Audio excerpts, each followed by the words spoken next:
അല്ലേ അവിടെ പോയി റോഡ് ഉദ്ഘാടനം ചെയ്യാൻ ആ രാജവീതിയിലൂടെ മുത്തുക്കുടയും ചൂടി. ഉയ്യോ!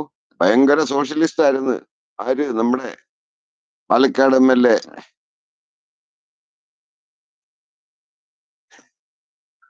ശങ്കിക്കുട്ടനെന്ന് ഇനി നാട്ടുകാര് വിളിക്കുമായിരിക്കും. നിങ്ങള് കേട്ടോ, നമുക്ക് പ്രശ്നമൊന്നുമില്ല. രാഹുൽ മാങ്കൂട്ടത്തില്.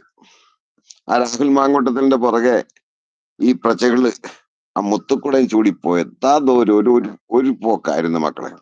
നിങ്ങൾ കാണണം, ചാനലിലൊക്കെ വരുന്നുണ്ട്, നിങ്ങളൊന്ന് പോയി കാണ്. എന്ത് അഭ്യാസമായിരുന്നു അത്. രണ്ടുപേരും കൂടെ ആ റോഡിലൂടെ, റോഡിലൂടെ അല്ല, രാജവീതിയിലൂടെ ചേർന്ന് ഏറ്റവും ഫ്രണ്ടില് ഇങ്ങനെ യാത്ര ചെയ്ത് പോകുമ്പോ ഓർക്കാൻ കൂടി പോയി. അതെല്ലാം കൂടെ കണ്ടു കഴിഞ്ഞപ്പോഴത്തേക്ക് എങ്ങനെ സഹിക്കും നമ്മള്. എന്നിട്ടോ